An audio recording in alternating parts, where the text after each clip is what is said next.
Hey, what's up everyone? How's it going? In this video, I'm going to show you how to do some pretty unbelievable food styling tricks that are used in advertising. Real quick, before we get started, I have to give a huge thanks to our sponsor, Squarespace. I've dropped their link down in the description below. Hit that. Pick yourself up a professional portfolio website for your photography. Super simple, super easy to create a beautiful website, but I'll talk to you all about that in just a little bit. Now, as a food photographer, it's usually the first question that I get asked right off the bat when somebody finds out what it is that I do. They ask, is the food real? And so for a long time now, I've wanted to do a series of images on Instagram where they're kind of under the title of "This is not real," where the image looks real enough, it's inconspicuous, it doesn't have any kind of crazy Photoshop or anything like that, but it's completely faked using some really cool food styling tricks or hacks that I'm going to show you in this video. I'm going to take you behind the scenes on a couple of shoots here where I use these tricks to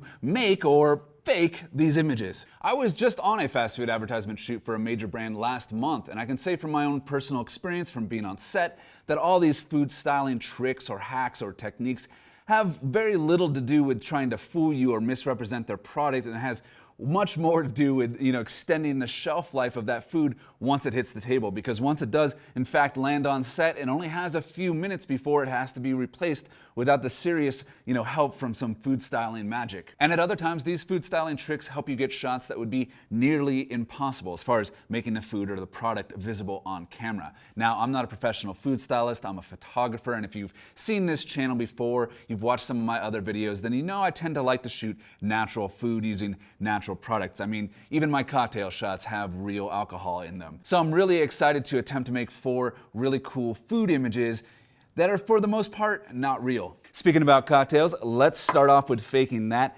Kicking it off with this little guy right here, probably one of my favorite of the food styling tricks. Kitchen Bouquet is actually labeled as a browning and seasoning sauce for gravies, sauces, soups, and stews. But I've never actually used it for that. I've never heard or known anyone else who's used this actually for its intended purpose. I've only known it for what I'm about to show you. We have some other items here to help us along with this fake whiskey shot, starting with some fake ice. I know it's probably kind of hard to see here, but this really cool fake ice is made out of resin, which I kind of prefer over the acrylic stuff. It's a little bit cheaper, and you can buy it in blocks, which means you can cut it and shape it to the size that you need. Just search online for resin ice, but over here we have a little spritzer for putting some condensation on the glass to make this shot look nice and chilled. Also, I think I'm going to use a little glycerin to add some fake water drops to an orange peel that I'm going to garnish with. I have a little gold reflector over here and makeup pad to throw in a little gold light to my drink, and then comes the star of the show, the Kitchen Bouquet. To make the fake bourbon, it's a good idea to have some real stuff to compare it to. I'll pour 3 ounces into this measuring glass, and right next to it, I'll place 3 ounces of water, then drop in exactly 10 drops of the Kitchen Bouquet. You can add a little bit more or less depending on the type of alcohol that you're trying to fake, but for this bourbon, I found that 5 drops per shot works great. Now I can pour the real stuff back into the bottle and move on to make my fake drink. And what's great is not only do I not have to waste my expensive bourbon making this image with the fake ice, the water spritz, and the glycerin, I can sit here all day and photograph this drink without it dying on the table. What I love about this little styling technique is that you can color match the Kitchen Bouquet to pretty much any one of those brown spirits that you'd like to use for your cocktails or your mixed drinks. Your rums, your bourbons, your whiskeys, your ryes, and save yourself a ton of cash, plus get some pretty cool shots. This next styling trick I've heard talked about a lot. I've never actually done it myself. I've never seen it done in real life, but it's the good old motor oil instead of syrup for a pancake shot. It sounds like a pretty simple styling trick, just swapping out the real life syrup for some motor oil, and that sounds gross, and it is gross, and I have my doubts about it. People say that the motor oil will last longer on top of the pancake. It won't seep in as quickly as real life syrup does, and it won't get as thin as real life syrup does over time.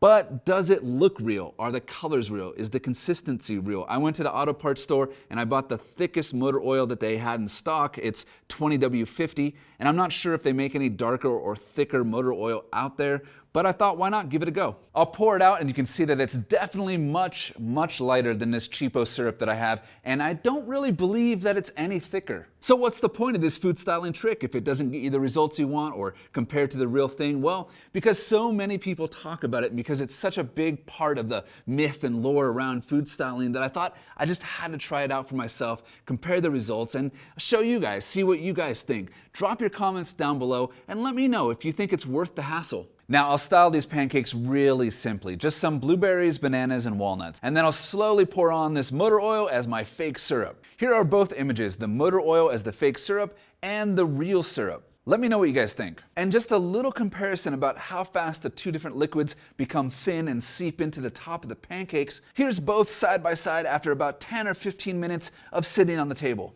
Swapping out real syrup for motor oil might not give you this huge advantage as a styling trick, but I do like that it gives you this nice golden honey color to your image. This next image is going to give us a 2-for-1, a really cool hack for creating a false bottom, and a nifty little styling trick for some awesome cereal shots. We'll start off with creating the false bottom, a little flour and water. Now, these can be created in a ton of different ways, but the whole point to this styling trick is to save on food, so you don't have to fill up an entire bowl or a pot or whatever you're using to hold your food. My personal favorite is to use a little ball of dough like I'm doing for this cereal shot. Now, the big trick to faking this image, other than creating a false bottom, is to use some white glue instead of milk. It's more of a brilliant white than natural milk, and my pieces of cereal and fruit won't sink or get soggy. As I'm working here, I'm trying to keep a little bit of negative space, a little hole right here, as if that's where my spoon came from. And speaking about my spoon, I'm going to be hovering it over the table with a little extension arm and a clamp. Then again, lay down some glue and build a little scene here in the spoon. This is the final shot. The glue really looks like milk, and my false bottom in my bowl down there really helped out a lot. I could only imagine how much glue and cereal that I would need to fill that entire bowl.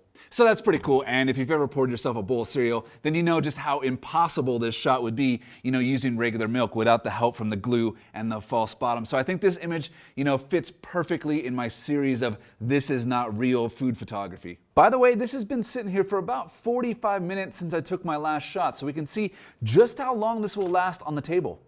So replacing milk with glue is definitely a food styling trick that is a winner in my book. I mean, it lasts forever. It gives you so much time to make an image. All right, rounding up, that's a lot of styling tricks and hacks so far in this pursuit to get a series of this is not real food photographs. You have spritzing the side of a glass to give it condensation, that chilled look.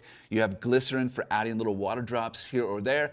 You have fake ice. I prefer the resin stuff over the acrylic stuff. The acrylic fake ice tends to be a little bit expensive. Plus, with the resin, you can buy it in blocks and then cut it down and shape it to whatever size that you need. You can reuse it over and over again. You will have to replace it, unlike the acrylic stuff, but I think it's a better investment if you're going for fake ice and you do a lot of cocktail shots.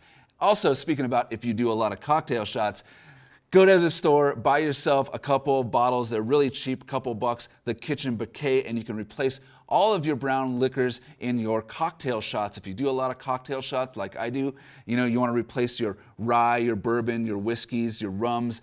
Kitchen bouquet can do all of that. Plus, you don't have to spend a ton of cash on the real stuff. Adding motor oil in exchange for syrup, I don't know if there's a huge benefit there as far as giving you more time on set, but it does add a very nice brighter golden honey color to the syrup look, which I think if you're wanting to brighten up your image, I think that's a fantastic little styling hack. Adding glue in exchange for milk, I think that's a fantastic idea. Talk about giving you more time on set. After 45 minutes, I could still shoot that cereal bowl. I mean, you gotta think, with a bowl of cereal, there's so much going on there that it takes so long to style that bowl. And by the time you get done with it, if you're using real milk, it would be impossible. Adding a false bottom, I think, is probably the one thing that I do consistently over and over again as far as a styling hack. It's gonna save you a lot of food, basically. You don't have to make as much to get that photograph that you need. And I prefer to use dough rather than, say, a bowl or some beads like other people do. I like to use dough because you can stick things into it. And if you need to hold something down, it gives you that foundation that you can stick things into it and keep them in place. So those are some great styling hacks and tricks But right now I got to give a huge shout out to our sponsor, Squarespace. They help you easily create beautiful websites and storefronts, and you can do it yourself. Anyone can do it. My website right here, skylarbrittphotography.com, was created using Squarespace. Look, creating your portfolio website, getting it online, getting it out to the world, to your clients is super important as a professional photographer. I've had many different portfolio websites over the years with different companies. I even built my own a long time ago using Macromedia and Flash, but now I've been with Squarespace for many years and it's been a cinch. You pick your theme, you upload your photos, and you're ready to go. They have a bunch of gorgeous themes for photographers. They're sleek, they're minimalistic, and they just let your photography do the talking. You can set up a blog with them, get your mailing list going with beautiful sign-up forms, create a storefront if you want to sell products that you've created. Head over to squarespace.com right now, get yourself a free trial, create your portfolio, upload all your beautiful photos and videos, and when you're ready to launch, click on that link down in the description below, get yourself 10% off on your first purchase of your website or domain.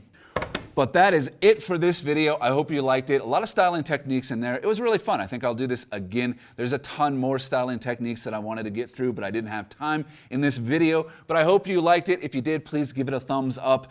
Turn on notifications, subscribe, all that good stuff. Drop some comments down below, and I'll see you in the next one.